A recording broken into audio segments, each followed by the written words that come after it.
What is up, everybody? Welcome back to another episode of the Swing for the Fences show, special Friday fireworks edition, talking today's 12 game big Friday slate. We got a couple games starting 20 minutes before slate locks, but for the most part, we've got almost every team in action. I don't think any real weather issues, Steve. Slightly better hitting conditions, really kind of throughout Major League Baseball.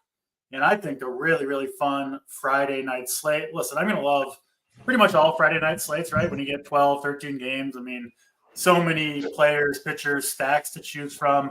I like having all the options and hopefully getting some winners, of course, by the end of the night. We will hopefully be joined by stats here in 5-10 minutes. Obviously, starting the show, 45 minutes early today. They've got the UFC show coming up. Obviously, just a huge weekend of sports with the Masters, UFC, baseball all 3 days. So really, really fun time of year, and hopefully a fun Friday night of baseball. Steve, how you doing on this Friday afternoon? Good, busy. Trying to track all the cut stuff with the Masters. The wind's making everything a little bit hairy here at the end of Friday. Everyone's going over par. The Discord's freaking out. I don't mix it up in the golf streets too often, but had to play this week, and always forget how crazy the golf Discord is here at Run Beer Sports, especially on Friday afternoons. Everyone's tilting guys making bogeys late in the day, but it's super fun. Always love the Masters. Tiger just made the cut here, so that's cool. We get to watch him on the weekend. But yeah, huge 12 gamer tonight. Some good spots, lots of win spots too. We haven't really had a bunch of those so far, but yeah, lots of pitchers in play. It's a fun one. Yeah, my parents got in town today, and they're here for the weekend. And I'm like, they come into Denver like twice a year, and I'm thinking to myself, like, what was I thinking approving this weekend? I really should have looked more into the schedule, right? It's like the second big weekend of baseball, the Masters, biggest UFC card in like 5 years, and I don't know, my parents aren't as big as sports fans as I am, so it's a lot going on. But we're here, we're breaking it down, and hoping to have obviously a good weekend in the DFS and betting streets. But 12 games to talk about. We better dive right into it, and we start with your kind of hometown favorite team, the Baltimore Orioles, coming off a big win last night. Colton Cowser with the double dong. You know, Steve, we've been riding the Braves wagon for a long time on this show. I think the Orioles might be getting close to joining the wagon teams, right? Like a UConn was a wagon. The Braves have been a wagon for 3 years. Yep. I think this Orioles offense, man, they got Cowser. Obviously, they just called up Jackson Holliday. I don't know if you've seen what Heston Kierstead has been doing in AAA. Obviously, you've got the mainstays, Gunnar, Adley Rutschman, Santander, who are already good hitters. Like, this team could be stacked real soon. I'm sure you're excited about Baltimore. Obviously, we're going to dive into, the specifics of this game, but I do think it's worth mentioning how good this Baltimore offense is and will become, because they face a good pitcher tonight in Freddie Peralta, 9,300. He's been good through 2 starts. He'll go up against Tyler Wells. Yeah, talk to me about this Orioles side and obviously what you're doing, with this game in general. Yeah, my friends who are all O's fans are pissed that they haven't called up some of the youngsters to replace like the Urias and Hayes guys, but that'll be soon. Yeah. That'll be soon. Yeah, last night was fun. We get the Gunner opposite field bomb over the monster in the top of the 10th, and then the Cows a 3-run bomb on the 3-0 count over the bullpen in right field at Fenway. If you've ever been to Fenway, over the bullpen in right field is a total bomb. It's a fun squad. They're back at Camden Yards tonight against Peralta. Peralta's not in my pool today for arms. It's just like you said, it's a scary spot. Lots of left-handed power in this lineup now. As a guy who throws a ton of fastballs, the O's actually haven't been great against fastballs so far, but just a terrifying spot and above 9K. I'm not sure I'm going to play Peralta here on a 12-game slate. But I'm not sure if I'm going to, full stack the O's here. I kind of was hoping that you would talk me into some O's if you're also not. I kind of tried to with that opening rant on this offense. Yeah, so no pitchers for me here. Toying with playing some O's bats, though. If I'm not going to play Peralta, it probably makes sense to mix some in. Yeah, in terms of ownership, I don't think Peralta is going to get much. Actually, no, that's not true. At least right now, Saber has him at like 20% on. I'm with you. Yeah. I don't really want to pick on this O squad. They will be without Adley Rutschman tonight, which is, certainly bloated that lineup, but winds blowing out to right field, 20-mile-per-hour winds, which is obviously the place where you can do some damage, which I think makes this, like the top of this Orioles lineup, pretty interesting. I mean, that Cowser home run, you talked about how far it went. What was it, 114 off the bat? Yeah. Like, there's just not that many hitters who are kind of capable of that kind of power. And to see it from Cowser, it's like once you see it once, right, you know it's in there. I think Cowser, Rutschman, Santander, those top three, maybe O'Hearn if you want to throw him in there, I think could do some damage here at home with the short right field wall against Freddie Peralta, who obviously is a good pitcher, but I mean, he gives up power, right? Like he's not a pitcher that you have to avoid for these Orioles bats. So I do like the top of this lineup. It could go down to Jackson Holiday at the bottom, but the top three is what I'm looking at from Baltimore. And then I think the Brewers are a little bit interesting against Tyler Wells. They've just been running so much. All these lefties, that you might play against Wells. Guys like, I don't think we have the lineup yet, but Oliver Dunn, Yelich, Frelick, Churio, depending on his lineup spot. I think those guys are pretty interesting too. Any interest in the Brewers side of the ball? Yeah, I actually think I prefer the Brewers side here. I think with the O's, it would just be more hunting some power. Sure. I do want DK to change the positional eligibility because you can't play Gunnar and Holiday together yet because they're both shortstop only on DK.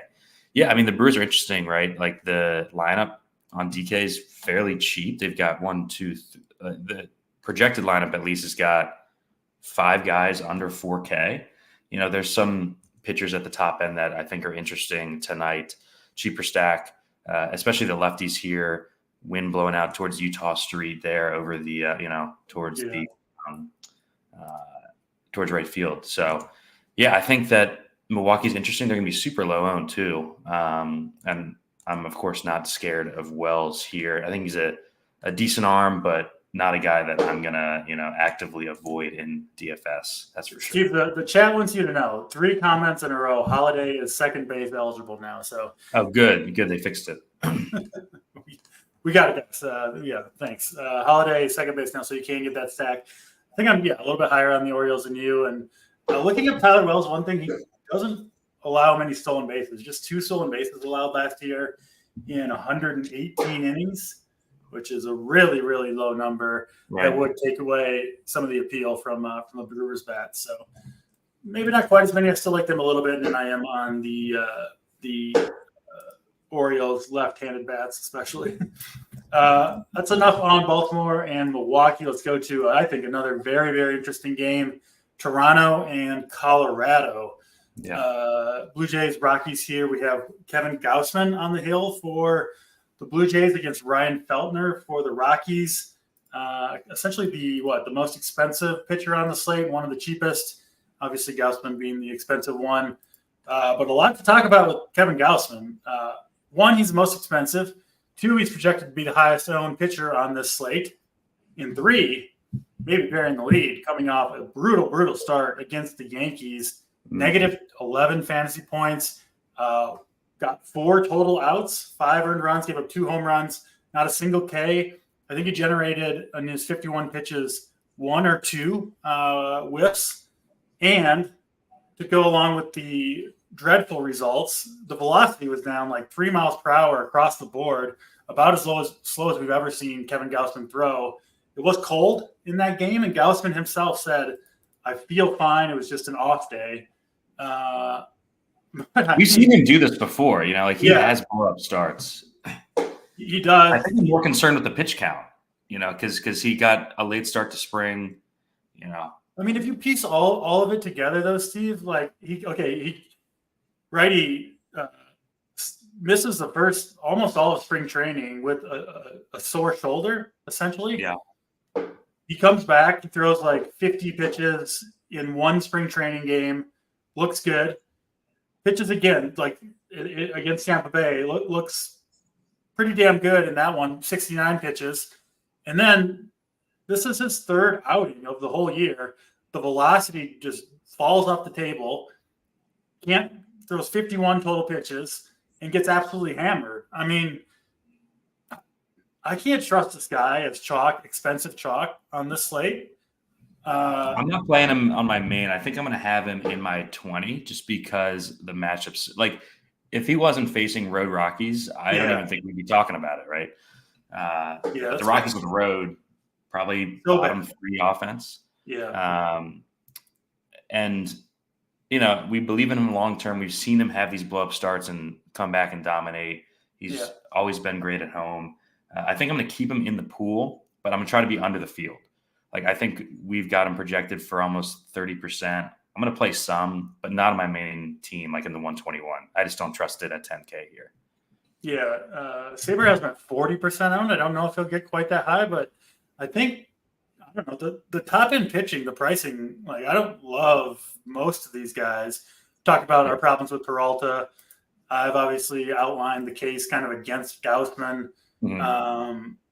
That's basically what I put in the playbook too, like the exact concerns that you laid out with Gausman. So. I mean, they're real concerns, and you know, like even if he's normal Gausman, I mean, how many pitches is he going to throw? 75, 80.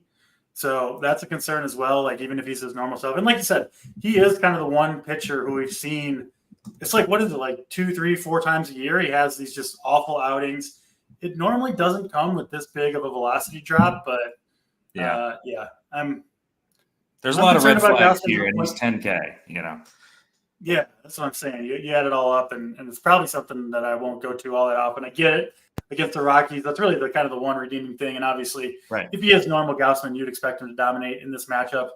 Ryan Feltner, any interest there, Steve? I'm going to make the case for him, but I assume it's not something you were on. It wasn't really something I was planning to be on this day, but I'll talk about it if you got nothing to say. I'm not on Feltner here. I actually like the Toronto Bats. I think people are going to be scared to play them because they've been so bad.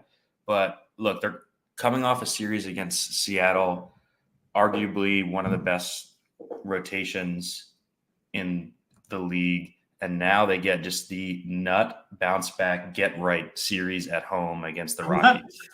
They've been so bad that I think people are going to be scared to play him, man. Like, Feltner, you know, got rocked in his only road start so far this season, had like a 5.5 xFIP in 10 starts last year. They're cheap too. Like, outside of the top, like, we haven't seen Bichette under 5K in over a year. He's 4.8 tonight. There's just a lot of cheap bats in this lineup. Kirk is 3.2, Varsho's 3.1, Biggio's sitting fifth. He's 2.8. Kiermaier's 2.3. Not a huge believer in Feltner long term. You know, you probably know more about him than I do. It just feels like a get right series for the Toronto Bats, who've been really bad so far. So that was my initial take. But I do try to dig into, you know, every pitcher and try to find gems if I can, especially cheaper, low-owned guys, right? That's obviously something I do pride myself on. Obviously, it doesn't always work, but digging into Feltner, man, these first 2 starts, like, if you have a chance, like, pull up the plate discipline from FanGraphs. Yeah, he's been awesome. Against Arizona, I know, like, the results weren't that great, but 68% first pitch strikes, 13% swinging strike rate. Then, like, in Arizona, right? That's not an easy start by any means. His next start is in Coors Field against Tampa. I mean, he wipes them out. He strikes out 10 Rays over what? How many innings did he get through there? 6 strong innings, 92 pitches, 20% swinging strike rate. He's got a 50% zone rate on the year, so he's absolutely pounding the strike zone, averaging 96 with the fastball with like an 89 mile per hour slider that looks good. His stuff metrics are way up. And then, I mean, you throw in this matchup. I know you talked about some of the cheap Blue Jays, but like they they have been very, very bad against right-handed pitching so far, right? Like they've done. They're cheap for a reason. They're cheap for a reason. They've done absolutely nothing. So I'm looking at a pitcher who, one, has performed well. The underlying metrics back it up. He's the second cheapest pitcher on the entire slate. He's got a good matchup, at least on paper. And I'm seeing him projected at like 1% owned. So, I mean, Feltner, we don't have that big of an MLB sample size on him, right? He really hasn't pitched that many innings. And, yeah, I mean, I'm sure this will go south in a hurry. But I'm kind of in on Mr. Feltner. Seems like I'm riding alone, but that's all right. That's how I prefer it anyway. I've been looking for a cheap guy so I can play some Braves. I'm telling you, man, this is. Did you look up the stats that I told you? Let's get stats in here. By the way, can you turn it to the three-man booth there? Yep, we got it right here. Stats, how's it going? It's going well, man. Yeah, you guys, we moved it up here. I was on the road. Yeah, we got the big UFC show coming up, so we did move it up a few minutes. Stats, how you doing on this Friday afternoon? We'll bring you in quickly here and just kind of no. Yeah, no, I'm doing good, man. Like I said, I'm sorry to be a little late. I had Taco Bell for lunch, so I might be cutting the show early too. So you might only get me for the middle. So we'll know if you depart for 5 or 10 minutes. So we'll know what's going on. Quickly stats. We went over Milwaukee, Baltimore. Now we're on to Colorado and Toronto. I like Feltner here. I'm guessing he's someone you're probably not on. I think I'm kind of alone on that. I don't need to go over it all again. I've made the case to Steve. And any thoughts on Gausman as chalk here coming off that terrible outing last time out against the Yankees? Yeah, I mean, I'm going to jump back. I ran it earlier today, just kind of just to see where my numbers were at. He'll be my highest owned pitcher, somewhere in the mid 30s or something like that. I don't know where the projections are. I'm kind of catching up, but I would imagine on such a heavy slate, we've got 12 games here tonight. Yeah. He'll be fairly owned. Detmers is going to be a high owned guy as well, coming off of a good performance against the same team. But I would suspect Gausman's going to be the highest owned guy here tonight. I would think he's going to be my highest owned guy. Yeah, I think so too. We think maybe between 30 and 40% for Gausman, something like that. Yeah. So then, if that's the case, I'll probably be over. I don't mind that. But yeah, I mean, listen, going up against Colorado, I mean, there's a couple of bad teams, but Colorado on the road, I mean, it's pitiful. I don't mind taking that, and I don't mind paying up. There's a lot of people I've been hearing. A lot of people, they're just like, listen, I don't want to pay up here, for some of these guys, but I think it's worthwhile tonight on a guy like Gausman. Yeah, I figured we might disagree on Gausman. I've made the case for why I'm not going to play him. I don't need to. Yeah, no, I don't. No, I can see it because you got other options. I assume that's what it is. I mean, you just like some other options probably on the. Yeah, and just concerned about Gausman, just with the velocity being way down and the horrible start against the Yankees, and being chalk and being expensive. But I won't make the case. Yeah, no, that's fine. Yeah. I can see it. I can see it. Yep. Let's keep it moving then, because we do got to keep going along here. We'll go to Boston and the LA Angels next. This one in Fenway. It looks like it should be, I mean, pretty good hitting conditions. 60 degrees, some humidity, wind blowing out. I think on the East Coast it's pretty nice in general. We could see some offense. Obviously, a tough place to pitch. We do have, though, stats. We'll go to you first on this one. 2 pitchers who have looked very, very effective early on in the season. Reed Detmers absolutely shoved on the same Boston team. His last start, 12 strikeouts over 6 innings, 37 DraftKings points, one of the best pitching performances we've seen from anybody so far on the young season. And Tanner Houck, at least by the numbers, another pitcher who could be on his way to a breakout season, 10 and 7 strikeouts. Now, he did get at Oakland and then at LA Angels, 2 pretty good matchups, but he gets the Angels again here. And I know it's a tougher place to pitch in Fenway, but it is his home park. Both these pitchers priced pretty much exactly the same on DraftKings. Houck 8,400, Detmers 8,300. Total sitting at 9. So there is some offense expected in this game. You can kind of convince me both ways on these guys, but we'll go to you first, Stats. Your thoughts here on Houck and Detmers. Yeah, I mean, so far so good, right, on with both of these guys. But I think just I don't know if the $100 is going to make that big of a difference, but I think Detmers probably gets the higher ownership here. I mean, you said it, great outing last time. He had 12 Ks against the same team. Was that game? No, they didn't face each other in that game. So, right. Or they did. No, they didn't face each other. I don't believe in that game. I don't believe so. Yeah. But Houck did face the Angels and had pretty good performance as well.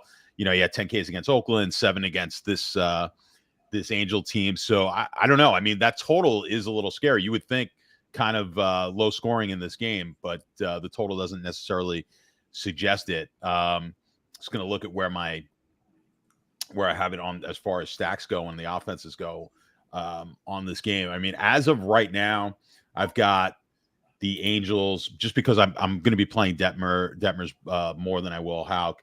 I've got the Angels as like my fifth best or fifth most taken stack. Let's put it that way in what I ran earlier today, and not as much Boston. So it kind of coincides. I think I'll be probably double Detmers over Houck and definitely have more Angel stacks. Yeah, seeing Detmers projected around 15%, Houck around 8 to 10. So it sounds like you may be close to the field on that if you have double the amount of Detmers. What about you, Steve? Where do you stand on Detmers, Houck, and then the offenses in this game as well? Yeah, one of my favorite bets of the day is the first 5 under in this game. We just got the Angels lineup. It's really bad. Aaron Hicks is hitting 5th. The big story here is Boston's lineup. They lost Story, and now Devers is down too. Devers has always been a good hitter against. Yeah, so like no Devers, no Story. I love both arms in this game, honestly. Despite the weather being decent, the wind blowing out over the monster, I took the first 5 under. I believe it was 4.5. I was trying to pull it up while Stats was talking here. That wind is going to be pretty hefty, in that game. Got to make contact for that to matter. Both that is true. You got 2 guys who can strike them out. Yeah. Red Sox have a strikeout rate of 30.6% against lefties to start the year. They've been atrocious against left-handed pitching, and now they're down Devers. So yeah, I like both arms. I lean Detmers over Houck. I've tried to use a couple arms against the Angels lately, and everything goes well until Trout comes up and hits a 3-run bomb. Which fucks you. I think he's only got 5, but it seems like he has like 12 home runs on the year. He has 5 in 5 games that I've used a pitcher against the Angels. I swear. So yeah, I don't mind if you go with the hitters here, just because it's good hitting conditions. But I'm gonna ride both of these arms. I think they got awesome matchups with the lineups that we're gonna be seeing from the Angels and the Red Sox here. And yeah, that first 5 under 4.5 as well. Yeah, without Devers, and without Story, right? Like this Red Sox lineup. I mean, the back half is really bad without them. Really bad. And even the guys at the top that you fear, I mean, it's a lefty-lefty matchup for Duran, for Casas, for Yoshida, right? And then the right-handers are O'Neill, legitimately, I think, a scary matchup, and I think O'Neill himself is a very strong play. But beyond that, Pablo Reyes, the rookie Rafaela, who's done nothing so far, Connor Wong, David Hamilton, Bobby Dahlbeck, and then the lefties, right? So lots of Ks in there. Yeah, I could see. I'm in on Detmers.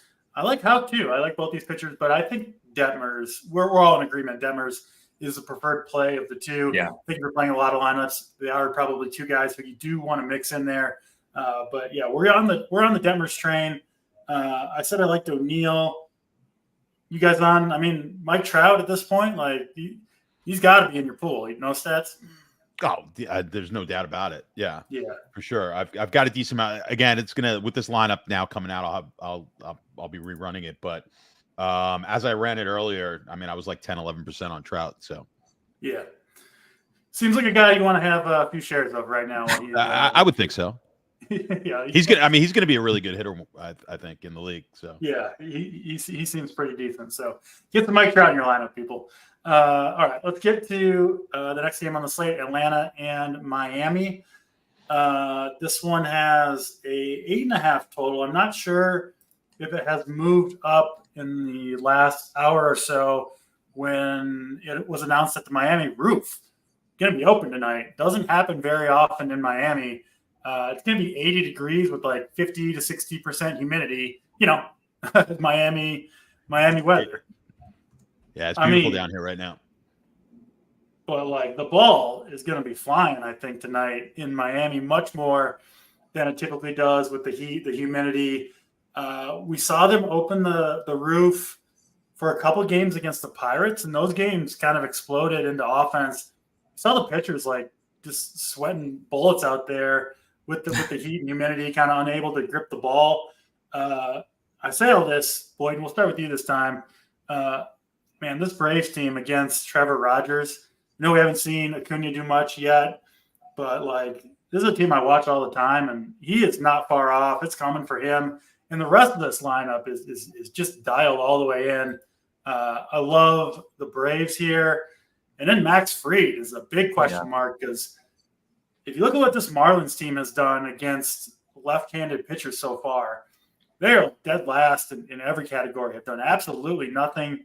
And then Fried, I mean, he's pitched twice, a total of 5 innings.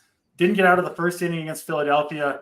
Then against Arizona, they absolutely ambushed him. Scored, 6 runs, I believe, in that first inning against Arizona. He did come back and pitch pretty well over the next 3. Got up to 97 pitches. All his stuff looks fine. I kind of think he's poised for a bounce back. Interested to hear where you stand on Max Fried, Steve. This is another one. Jury's still kind of out for me. Maybe you convince me one way or the other, but talk to us. Braves, Marlins, Fried, and Rogers. Yeah, I think Fried's the best play on the slate, actually. Like I said, with the Toronto open roof, not gonna take you off Max Fried? No. I love the price. Love that they let him battle and get to 97 pitches. He's going to go deep in this game if things are going well. And like you said, Miami, just the worst team in baseball against lefties. Just you couldn't script a better bounce back spot except for maybe if the roof was closed. Now he goes to a larger park against a team that can't hit lefties. I'm going to be way overweight on Fried. He's going to be my highest owned arm tonight at 8.7. He's going to be in my main lineup too. So love him. Braves, it's Friday fireworks. We got to talk Braves, obviously. Of course, on Tuesday, we talked about the fact that I wasn't going to play Acuna until he started running, and he steals fucking 3 bases that night. I texted DC. I was like, of course that happens right after we talk about it. So he had a stolen base like 90 seconds into the slate. Yeah, and then he stole second and third when he got on again. I was watching the game, and I just texted DC. I was like, come on. But yeah, got all the Braves here. Same deal as usual. The back half of the lineup is cheap enough that you can get a couple of studs in there. Darno's still under 4K. RC is still under 4K. Don't even mind Harris left on left at 4.5 there. He's fine left on left, and he can do damage against the pen too. So in on Braves. Saber likes the Braves here. They've got them all under 10%, so that's pretty tasty in this spot. Perfect. We'll say the left on left thing. I was kind of with you. Somewhat concerning. Trevor Rogers has pitched 73 total innings against lefties in his career. He's given up 1 home run in 73 innings to left-handed bats. That's a little worrisome for guys like Olsen and Harris to me. Yeah. What about you? I think I'm more concerned about like spending $6K for Olsen. Spending up on the left to left than even Harris is part of a stack, though. It makes sense. Stats, throw it over to you for Marlins and Braves. Yeah, I mean, that kind of leads into where I was thinking. The Braves, right now, they're projected the second highest run total on the slate. Cincinnati's the first. So, I mean, the team total projection is there, but like you're saying, you've got to pay up for these guys. So I think the way that you do it, if you do like the Braves, there are some cheap, like super cheap options where, you could take an Irvin and a Blackburn. Like there's some guys cheap in good matchups today. I think that's how you'll have to do it, is at least incorporate one of those guys into your lineup in order to get yourself some of the better Brave hitters. Now, don't be all that confident that Acuna breaks out. I'm in a home run only league, and I drafted Acuna with my first pick, so my record in that league is atrocious. So don't be all that optimistic that he's going to start hitting home runs here anytime soon. If my track record holds up, but whoa. You're yeah. out on Acuna? You think he's like a broken No. man? I'm only kidding on that. Yeah, I drafted him in that league. No, he'll be fine. But people are starting to ask. They're saying, no, there's no power. I mean, he hasn't barreled a single baseball. It's baseball. I'm staying on the Acuna train. Sounds like you guys are the same way. No, I will too. Yeah, I've been playing him, and obviously it just hasn't been working out. But he got hit with that first pitch of the game on Tuesday, and then immediately stole it back. I was like, yeah, his head's in this. He had an absolute rocket to the third baseman that got caught. Yeah. I mean, I think he's very, very close. He'll be fine. I mean, listen, if you've watched any baseball, I mean, we look at sample size. I mean, the sample size of a couple of weeks is just it's absolutely nothing in baseball. We overreact way too much in all sports, but baseball especially. I mean, you get hot for a month and then boom, he's right where he should be. So I'm not worried yet. Talk to me in June, and then maybe I'll be more worried. But he should be fine. Right. But I like what you're talking about with Fried. He's going to be one of my highest owned guys as well. I'm not really worried about the roof. I'm looking at that. I'm looking at the team totals, and Miami's way down at the bottom. I mean, they're the only team worse than them right now on the team totals is Colorado's. I've got the utmost confidence in Fried. I like that price. Like Boynton said, I mean, 8,700. The price is right. I mean, and again, if you want to go with that, you want to take that 8,700 and then drop down to one of these super cheap options and then play it Braves. I'm cool with that as well. I think that'll differentiate yourself there. The reason I think that number, I think you were looking at the projections on ownership. I think that's spot on. They're going to be single digits, and they pretty much have been just because of the prices. So I think if you're especially throwing a single entry out there, 3 max, something like that, and you want to differentiate yourself and take the second highest run total team on the board, I don't mind that play at all. Stacking the Braves and looking for some cheap pitchers. And I had some hope for these like Marlins lefties coming into the season. They've all been bad. Like Luzardo's gotten hammered. Rogers hasn't been good. Weathers has been terrible. Puck has been awful. Like it's literally been across the board for these guys. And they can't get out of their own way on either side of the ball. They're walking guys. Like they're just playing terrible as a team. They give up stolen bases. Like I think Atlanta going to do some damage. They also have a history. If you want to call it like just where a lot of these guys are from, Acuna and Albies, down in Miami, they have a good history of hitting in that ballpark too, for what it's worth. Doesn't sound like any of us are going to these Marlins bats. I'm certainly not. Steve, you might have looked this up, Steve. Marlins have faced lefties 232 plate appearances. Do you know what their WRC plus is, which is just a measurement of like overall offensive production against lefties this year? I know it's dead last. I don't know what the number is. Dead last by a lot. It's 32. And there's a bigger difference between them and the second to last place team than there is between the second to last place team and like the 10th team. Like it's just been absolutely horrendous. So yeah, perfect bounce back spot for Fried. I'm definitely jamming him. And I think he's healthy. I know the results have been terrible, but I do think he bounces back with you guys on Max Fried and the Braves tonight. Let's get to KC and the New York Mets are up next. Michael Wacha on the hill for Kansas City. He's been really solid through 2 starts, including an absolute gem. Now it was against the White Sox last time out. He'll go up against Luis Severino, who I had some fairly high hopes for coming into the year. Wasn't great against Milwaukee. Better against Cincinnati. Did get 20 fantasy points in that outing. Overall, not too bad. Decent strikeout rate so far. I don't know. Jury's still kind of out for me on what kind of season Luis Severino is going to have. Stats, Wacha, I think we kind of know who he is. Should be pretty good hitting weather in New York, at least compared to what they've had so far this season.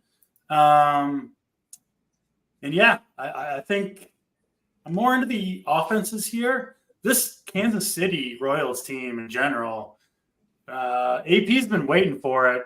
I think this team might be for real. Bobby Witt looks like, the next kind of true superstar hitter, like ascending to, I'm not going to put him quite there yet, but like Acuna of last year levels where he's probably going to be like a $6,300 player all year long. Michael Garcia seems like he's in the middle of a breakout season. Vinny Pasquantino has come alive. He's just a good hitter. We know what Salvador Perez can do. MJ Melendez smashing the ball. falls off after that, in my opinion. But those 5, Garcia, Witt, Pasquantino, Perez, Melendez, I think they can do some damage, including in this matchup against Severino. Gives up the long ball. You can run on him. This team does like to run. Kind of like this Royals team as a contrarian play tonight. That's my kind of, I guess, big take on the game stats. What about you? What do you see? KC and the New York Mets here. Yeah, so you hyped up Kansas City, and then I'm basically on the other side here. Okay. So, but Kansas City's been great. I mean, they've had the look. Hey, the Mets finally broke out. Maybe we're getting them a day late. I liked them last week. Did absolutely nothing for us on that Friday, but busted out, hoping that they didn't use up too many hits in the bats with the 16 runs yesterday. But I like him here. I've heard some people kind of like Waka. I mean, I don't see it with some of the better pitching options out there. I think Severino is a better play at dropping down to the 6,800 with some of the what that affords you to do with some of the stacks here. So I'm kind of on the other side of this game. I'm looking at not necessarily my top stack, but this is going to be my, third or fourth stack of the night is going to be on the Mets side. I just think you can, if you're playing, it's all going to be based on the pitching. I mean, you know how it is. What's Talked me in the Mets last Friday. I know it was not good, and I felt awful about it. But listen, if I tell you, it's because I'm doing it too. So it was not good. I've had a good week, so we'll see if I could ruin it by being on the show and telling the world what I think. But I've had a good week. Like we've been doing really well here. But yeah, so this is going to be like my third or fourth highest owned stack on the slate, just because I think some of the pieces really what it affords you. Again, it goes back to who's your pitching. If you're going to go with the cheap pitching, then the Mets aren't going to be your stack. But if you're using as much Gausman as I am, I think that's why I'm going to be coming up with more Met stacks than necessarily some of the other teams. So, it's just what your preference is going to be. I think for most people, I don't know how you guys do it. I like to look at the pitchers first and then figure out which way I'm going to go with the stacks. But I think you have to do that one way or the other. Kind of look, are you on a slate like this? We've got a lot of options.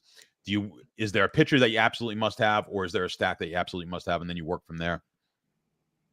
Yeah, it may be me or stats on top of the leaderboards, but it won't be both of us tonight. I'll say that we are going a little bit different directions, stats tonight, which is fine. We're gonna have some slates like that.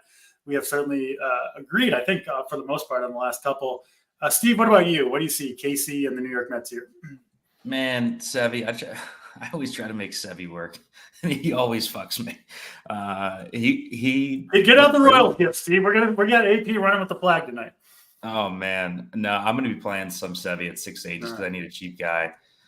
Not in my main or anything, but man, he looked good in the red start. He added a sweeper, getting a lot more ground balls this season. I'm not sure if that's going to be something that sticks or not, but that's definitely going to help him out. I think he's too cheap. I think you have to have him in the pool if you're playing a bunch of lineups. It's kind of more of how I'm viewing this. I wrote up Waka. I think he's okay. But I'm not clicking Waka over Fried or over the guys in the Boston game. So more of a guy I think you have in the pool than you're going out of your way to play. Feels a little expensive at 8,500. Yeah. He's cutting into the bats you can get for, I don't think, that much upside. And now probably his best start of the year last time out, right? Against the White Sox, frankly. I'm not sure I want to chase that. So yeah, all three of us pretty low on Waka. Stats on the Mets, and I like the Royals a little bit. You guys. I'll have some Severino, but I will have some Royal stacks as well. Let's get to the next game, Cincinnati and the Chicago White Sox. Usually takes to September before we start seeing these types of lineups from teams, but the White Sox have lost. First, they lost. This was a bad lineup already. Don't get me wrong. But then they lost Eloy Jimenez, their second best hitter, in my opinion. Their first best hitter, Luis Robert, went down. First best hitter. That's like the 4-run home run. There we go. And then he's the first, second, and third best hitter, Luis Robert. There we go.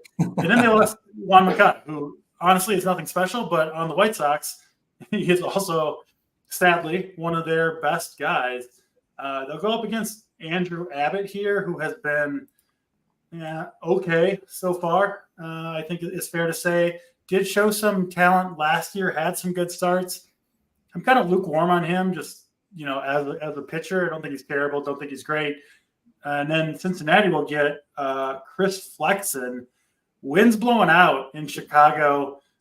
Fairly warm, humid. Steve, you're there. Are you in Chicago right now? Yeah, it's What's the weather for like? April. This is awesome weather in Chicago. It's It's 64 degrees right now. Yeah. It feels good out there. Yeah. Oh yeah. Yeah. And then stats, you mentioned it.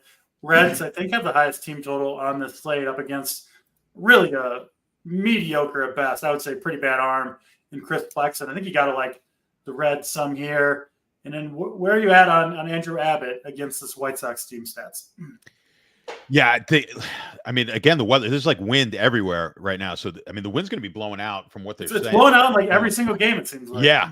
So this is like 22 mile an hour blowing out the dead center, which is crazy. I love the Reds stack. I mean, that's the best stack of the day. And you could fit them in, better than, I mean, this is why they're going to be much higher owned than the Brave stack. So you've got the highest total on the board. You can get them in there pretty, not easily, but a lot of these guys are in that in the 4,000 range. So I really like Cincinnati, and obviously I'm not touching Flexen here at all, but Abbott, I'm using them. It's certainly in there because, I mean, the White Sox are just pitiful.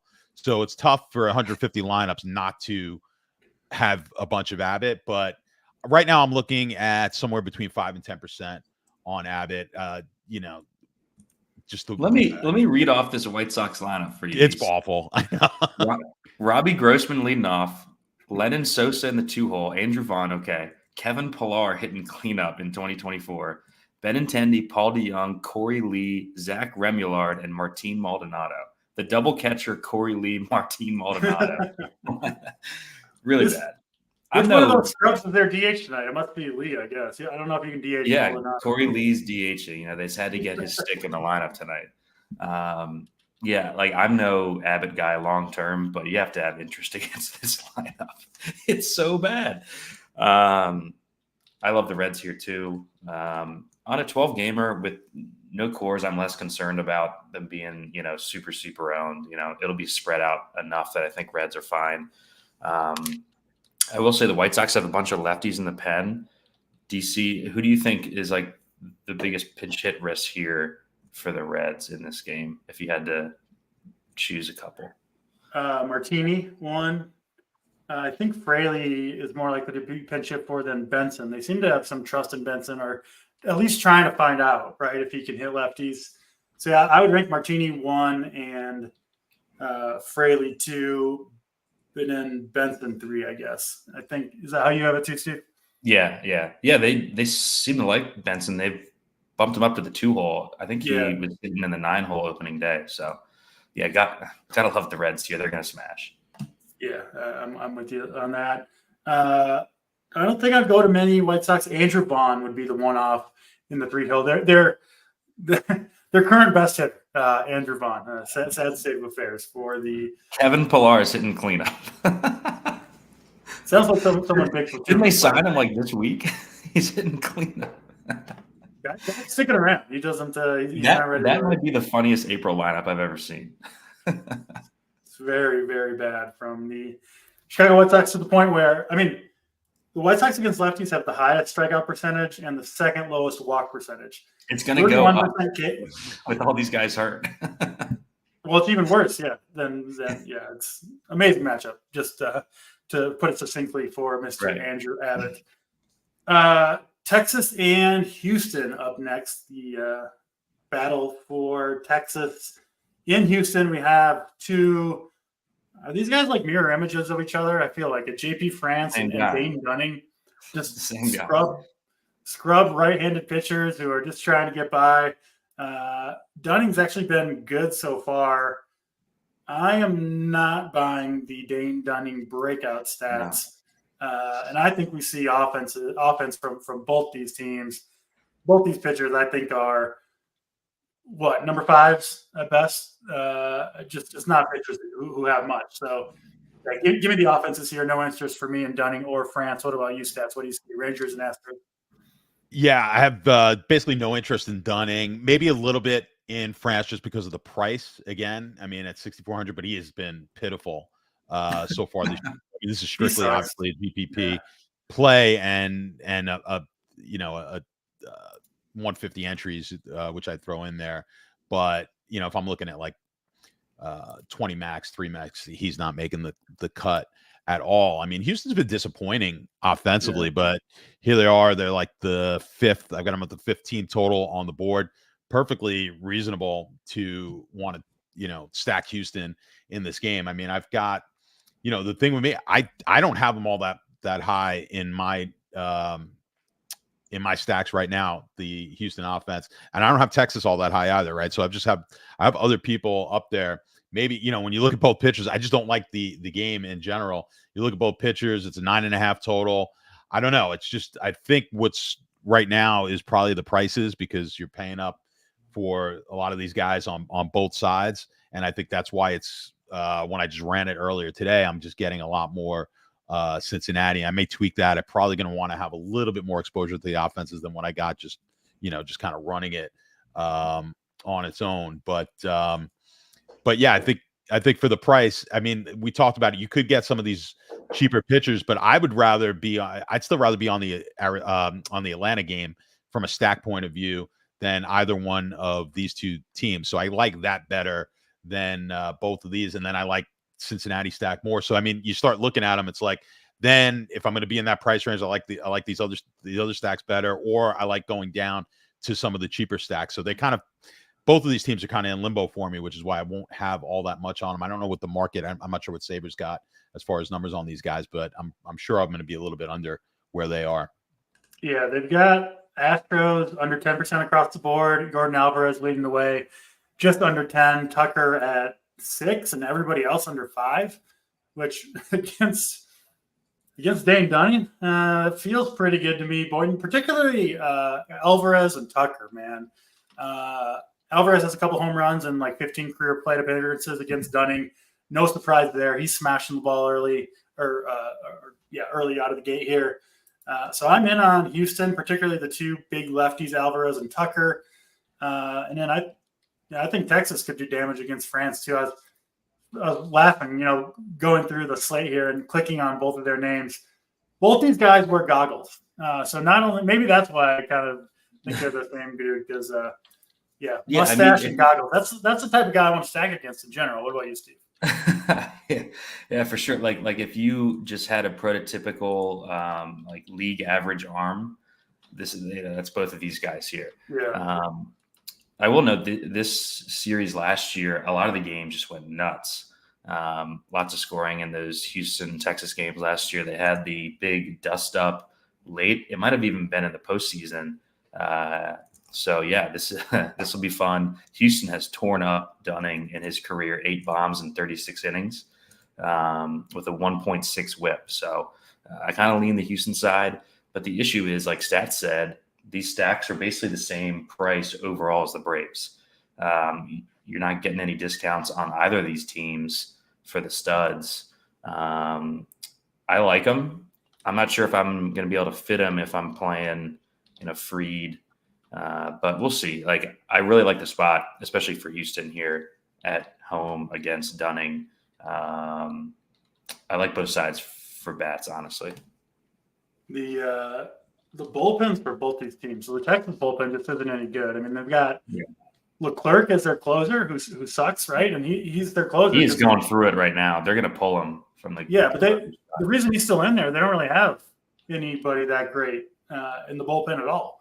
So Texas is a bullpen that I want to target.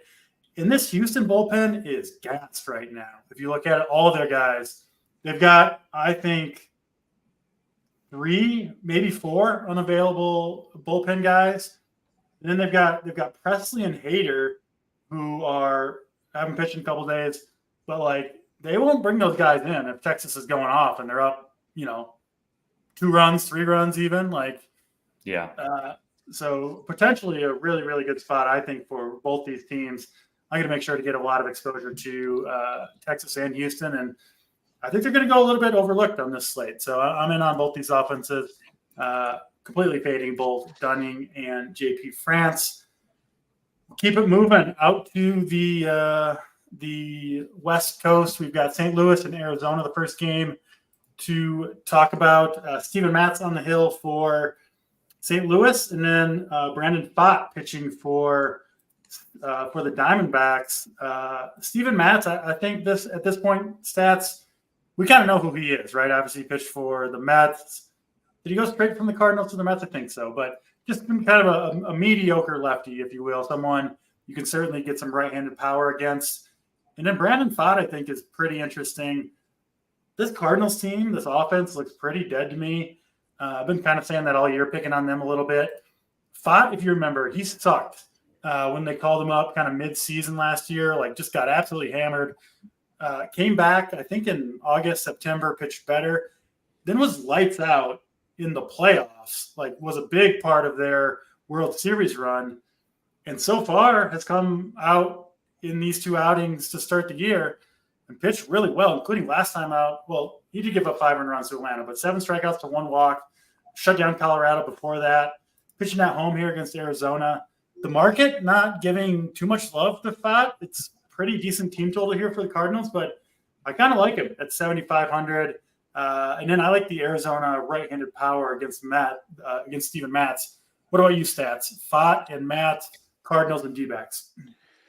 Yeah, I think Pfaadt could be sneaky. I agree with you there. And, the price isn't terrible at the 7,500. Like him more than Matz. I'm not really going to mess with Matz against this Arizona offense. It's basically a $200 difference in the price. So, but yeah, I think Pfaadt agreed. He's going to be low owned, and that could be a pretty nice leverage spot against an offense that is not too scary with St. Louis. Let me see where we've got on the. Yeah, so I mean, you're right. The market has both of these teams are in the top. So Arizona is the 4th best option as far as team total goes, and then St. Louis is the 6th best or T5. They're right there with Houston, which is interesting.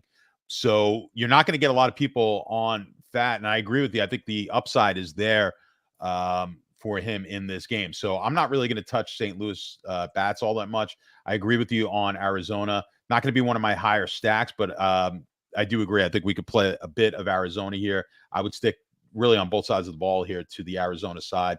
And yeah, again, I'm gonna say at this low ownership, if you have 10% fat in your MME, that might be really good if he busts out here. I think that's going to get you a little bit of leverage. Yeah, so these numbers, like the totals, seem really high to me, Steve, and I think I know the reason why. I did look it up, the roof status. Open roof in Arizona. We got the double open roof here in Miami and Arizona, 2 teams that usually do play indoors. I think it's going to be 85, 90 degrees at first pitch. That explains it, right? I think. I mean, why this total seems high? What do you think, Steve, here between these two? Yeah, I'm in on Pfaadt here. The overall line looks bad, but it was also at Atlanta. He got 7 Ks. He had 20 swinging strikes on 87 pitches. That's big time. After he dominated Colorado. What? It's almost as good as Feldner. Yeah. Fucking Feldner. Yeah, I like Pfaadt here under 8K. He's my favorite sub 8K pitcher on the slate. I took some Arizona first 5 in this game. I think I'd rather touch that than the total because of, like you said, the roof. Out on Matz, I think the Zona bats are at least interesting. He's had good results so far, but he's not missing any bats. He's not getting strikeouts. That's reflected in the huge range between his current ERA of 1.7 and his expected ERA, which is basically 5. So with you on some Arizona bats here, especially if you're playing multiple lineups, I think they are interesting. They're just, coming out of cores, they're expensive is my only issue with the Arizona bats. So, yeah, I'm looking up the more precise weather conditions. This is what Ballpark Pal has, which is normally pretty accurate. They've got first pitch 86 degrees with 18-mile-per-hour winds out to right center field. I just looked at every game. There's only one game with wind blowing in, with the wind blowing in on the whole slate. Yeah. Friday night fireworks. See some runs tonight. You better get some damn dongs in your lineup if you want to compete for some GPPs tonight, because balls are going to be flying. There's no question about it. We're going to see some home runs on this slate. Watch every game in 3-1 now at this point. But I do think we're going to see some offense, and I think we're going to see some some blown up pitchers, no question about it. But I still do like Thought a little bit. But I mean, the bats in that game are kind of growing on me now that we have that weather. And even though I like Thought, the two guys for St. Louis, Nolan Gorman has looked pretty good, power from the left side, and then Donovan for Brandon Donovan for the Cardinals. Obviously, I think is a decent spot here as well. So that is St. Louis, Arizona. Certainly an interesting game there with the weather in the roof open in Arizona. Let's go to Washington and Oakland next. We've got Jake Irvin on the hill. I did use him last start as like a punt play. Just needed a cheap kind of low-owned pitcher. He was actually, kind of what I was hoping for. Obviously, you're hoping for more than what do you get? 12 fantasy points. I would take that at that $6,400 price tag against Philly. I think he looked okay. I think he's an okay pitcher. I think he's kind of an average arm, like a lot of the guys we've talked about. The difference, though, is he gets to pitch in an awesome park in Oakland against a terrible lineup in the A's. And if you're a league average arm in this spot and you're 5,200 and you could throw close to 100 pitches, he threw 93 last time out. I mean, he seems pretty safe stats, right? Like, of course, anything go wrong for any pitcher, including, of course, Jake Irvin. But, I mean, at this price, with some of the bats that you've got on this slate, I bet he's going to get a fair amount of ownership. People just trying to, save some salary and get 10, 12 points from 5,200 is, I think that's fine, honestly, on this slate. I would probably play him and sign up for that if I could. So not expecting the world from Jake Irvin. You don't need it at that price point. Paul Blackburn, 2 good starts in a row against Cleveland and Detroit. Gets to pitch at home here. Gets a good matchup himself, frankly, against the Nationals. I do think we should see some ownership on Blackburn. Saber has him low, but I think Blackburn will get a little bit of steam as well. Where do you stand on these two? And then any interest in the offenses to your stats? Yeah, I mean, at 5,200, it's going to be hard to pass up, like I mentioned, especially if you're going to go with some of these expensive stacks. And if we think that there's going to be fireworks here tonight, then why not go down in the pitching and go to 5,200? I think you have like 18-point upside here with Irvin. For sure. If he gets you 12, okay, fine. I mean, that might be good enough. If he got 12 without the win last game. Gave up 4 runs. And he was a lot Oakland more. is favored for the first time all season. I think they were favored like 3 or 4 times all of last year. Exactly. Right. So, I mean, you've got a shot at getting the W. He's gone. I mean, for now, baseball nowadays, that's pretty deep in the game. He's gone 5 innings and 6 innings. Got you 5 Ks against Philly. You got 4. So, I mean, you go 6 innings and he gets you 7 Ks here and doesn't give up the 4 runs that he gave up against Philly. That's a pretty nice outing. And I think that's perfectly fine here at 5,200. So I like it quite a bit. I think getting up into like 15% range on MME, I think would be good. I don't know if that's going to be under the market or not, but I think 15% I'm comfortable with. I bet that's about where he ends up. He'd probably be close. I don't even mind if you get up to 20 if you really want to start pushing some of these more expensive stacks. So that's what's going to get you on the other state. Maybe if you really like that Houston Texas game and you're throwing in 150 lineups, that's going to get you more. So just kind of increase your urban exposure. But I think Blackburn is a play here as well. Now it's more expensive, but listen, the last outing was pretty good. 6 innings, no runs, 4 Ks. At Detroit, you've got a pretty weak Washington offense here, so you're paying up a little bit more, a lot more, $2,400 more. But I think Blackburn's in play as well. I mean, you look at what's the line on this? Oakland's favored in this game here, right? -134, which I mean is just. Yeah, you just don't see that every day. So, I mean, this is unusual. Low total, Oakland favored. I mean, you're going to get both of these pitchers are going to have a decent amount of ownership, and I think justifiably. But I also think you can get some leverage. This is the type of game where I think you get some leverage and play some of the bats as well. And then that's on both sides. I think even more so the Oakland side. I think you could play the Oakland bats for cheap if you're going to go with some of the more expensive pitching. I think that's a way to go. In this game. I mean, there's obviously so many better stacks in the game, but I think if you want to play a little bit of a leverage play, maybe take Oakland or Washington, but I like Oakland a little bit more as a secondary stack with your big stack. That would really be a way to differentiate yourself and could potentially pop a big GPP. So some of these guys, I mean, the lineup's not out yet, but some of the guys who we expect to bat in the middle of the lineup, I think would be a nice play and a little bit of cost savings there. Yeah, agree with all that. Oakland favorite for the first time all year, as Steve mentioned. Steve, over to you. Oakland and Washington. Yeah, I've got some Irvin in my pool. He's just so cheap. And out in Oakland, he can have a fine enough outing where he gives us enough, and that's all we're going to need. I like him more than Blackburn just because of the price.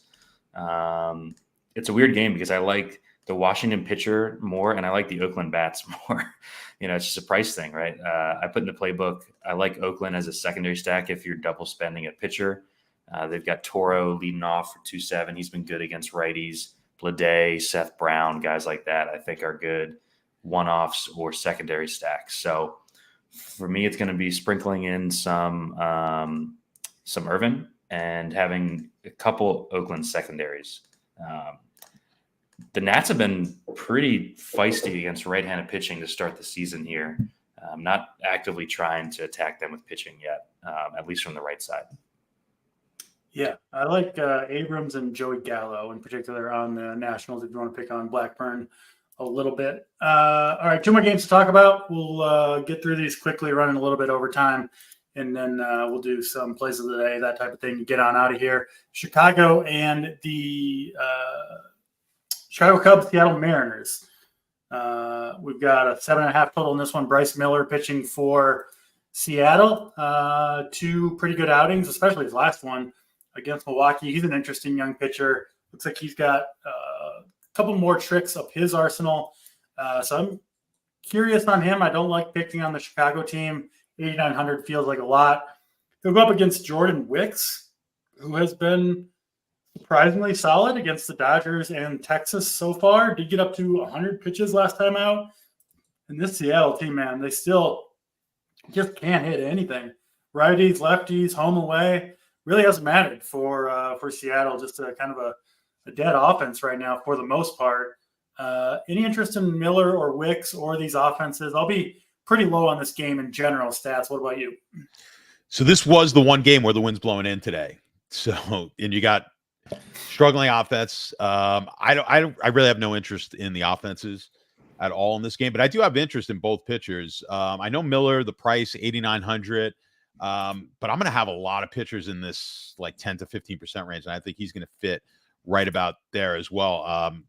Pretty good last start against Milwaukee with 7 Ks in 7 innings. If we get anything close to that 30 points, I'll certainly sign up for it now. Wicks, I'm going to have exposure to Wicks too, probably about half of what I have on Miller. So I'll be down in the high single digits, something like that.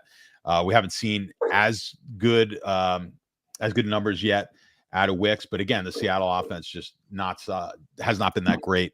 I am, like I said, I'm just going to kind of pass on the bats. I don't really like anything on that side, but you got to have exposure to a game. When you look at it, 4 runs for Seattle is projected. Just over 4 runs are based on the team total, and then just under 4 runs for the Cubs. Both teams right on the bottom half of the entire slate for projected runs scored. So I don't expect much out of this game, and I think you do want some exposure to the pitching. Steve, your thoughts here on Cubs and Mariners?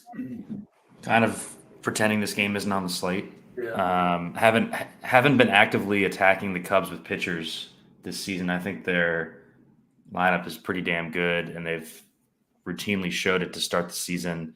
I like Miller. I just don't like the price in the matchup. And then on the other side, speaking of average arms who have glasses, Jordan Wicks is one of those. DC, I'm not sure if you've seen him. He's in the JP France. He's in the France Dunning category. It's the Rec Specs and Win slate. We'll call it that. Yeah, right. Yeah, look at his DK picture, guys. If you haven't seen Wicks, it's funny. I'm just kind of full avoiding this game on both sides, honestly. That's fair. That's Chicago and Seattle. We'll finish the slate off with San Diego and the Dodgers. This one in LA. A little bit cooler weather, but again, wind blowing out to left center field. We've got the Japanese import Yoshinobu Yamamoto on the hill for the Dodgers. He'll go up against Mike King. He was traded over, I believe, to the Padres in the Juan Soto deal. It's been solid so far for the Padres. It was really good to end the season last year for the Yankees transitioning to the rotation. Dodgers pretty big favorites, sitting around minus 200. We know what the Dodgers can do. We've seen Yamamoto.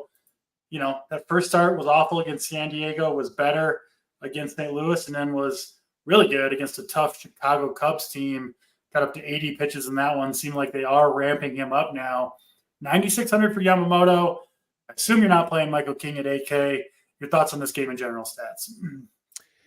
Yeah, I think, obviously you got to like Yamamoto better than King. I mean, I may sprinkle a little bit in, just, maybe like 1 or 2% just to have a couple in there just in case. But no, I would suggest to most people probably shouldn't be playing King in this game. The third highest team total on the slate is the Dodgers. So obviously we're going to expect some runs out of them. And San Diego's the third lowest team total expectation based on the odds in the market. So, so as far as the San Diego bats are concerned, I really don't have much interest. The problem that you have with the bats on the Dodgers is just how pricey some of these guys are. So stacking them going to be difficult. I think you've got a lot of really good one-off choice. I think Ohtani and Betts as maybe one-offs. I like that better than maybe stacking this entire Dodger team. So if you're playing some of the cheaper stacks, you might be able to fit in Ohtani. Like, I think that maybe goes with what Boynton was saying with Oakland. If you sneak in some cheaper options, play some of these cheaper pitchers, then maybe you do a one-off with an Ohtani or a Betts. I don't mind that at all. But I think I'm going to be limited on just how many 5-man stacks. There's not going to be many of the Dodgers, even though that team total is pretty high. Yeah, the one guy I really like is Ohtani, man. He looks all the way locked in. Maybe he's feeling confident with his interpreter taking all the heat. Seems like Ohtani's off the hook for the gambling stuff, and it's coming through with the stick, Steve Boynton. So I'm in on Ohtani. Dodgers stack I think is fine. I don't like them as much as the Braves and maybe a couple other teams, but what are your thoughts on Yamamoto? How much Yamamoto are you playing tonight, Steve? Yeah, I'll start with, so I'm not playing Dodgers here. I really like King long term. I'm not using him in the spot against the Dodgers, but I think he's good enough that he can keep them in check enough at those price tags. And I'd rather play, like we talked about, the Braves, the bats in the Houston game over the Dodgers here. Yamamoto, I like. The price is high for like the pitch count. I'm just kind of throwing out what happened in the Korea series for all pitchers, really.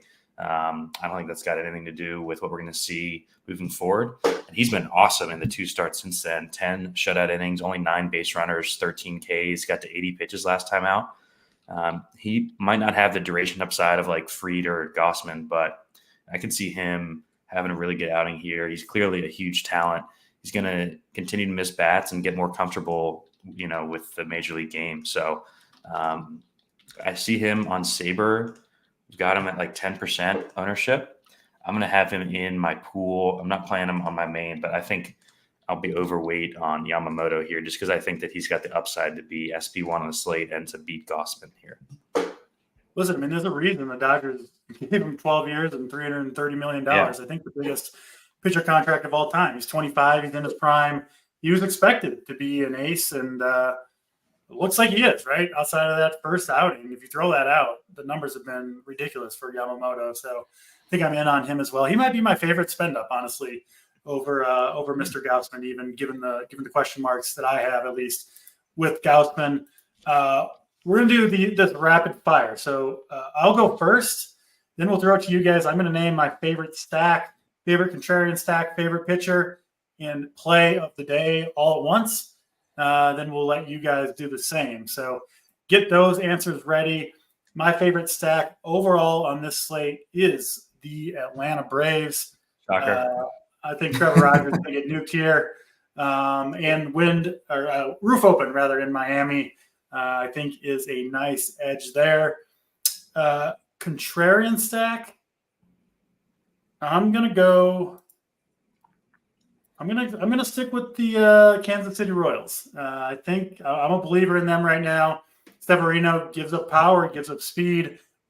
Hitting weather pretty good in New York. They're going to be low owned, and they're on fire at the moment. So I will go with the Royals as my contrarian stack. Pitcher of the day for me.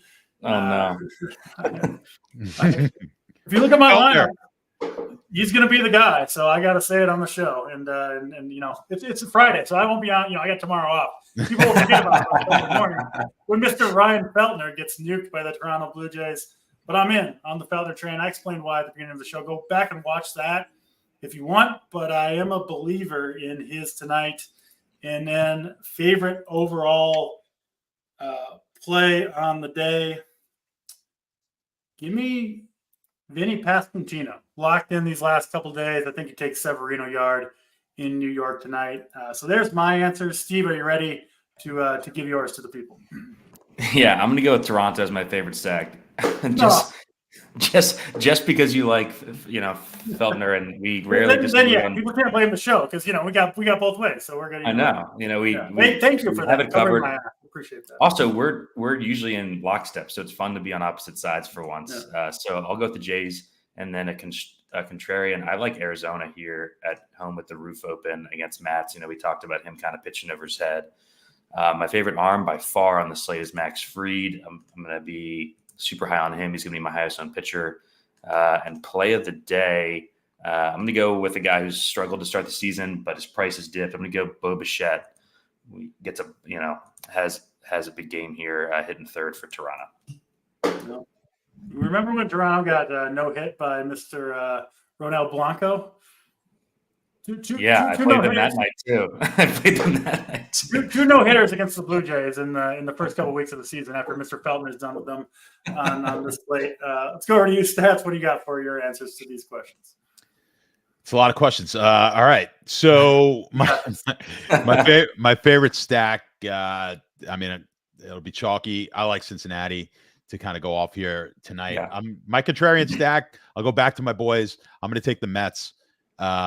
So I'll go opposite, same game as DC, but I'm going to go on the other side, right? So I'll take my Metsies. Pitchers, as of right now, like I said, I got Gausman the most, but I think the guy who's going to have the best night is going to be Detmers. So I'm going to go with Detmers there. And my play of the day, I'm going to go with Jake Fraley. I'll stick with my main stack. I think we get the dong there from Fraley. Oh, Sergio, you fuck. Sorry, we just missed a 3-par putt. We're still on the air here, Boyden. That's a good way to end the show. We went a little bit over time, but it's Friday night. Had a lot of games to talk about. Thanks to Boyden and Stats for joining me. Thanks to you all for watching the show. Like button on your way out if you haven't done it. We do have the UFC 300 show going on right now with Dan, JBC, and JSU if you want to switch over to that. I'll have my article up shortly, Coors, all that good stuff over at runpeersports.com. Enjoy your weekend. I'll be back here on Sunday morning with Mangone, I believe. So until then, we're out of here for Boyden, Stats. I'm DC, and we'll check you next time.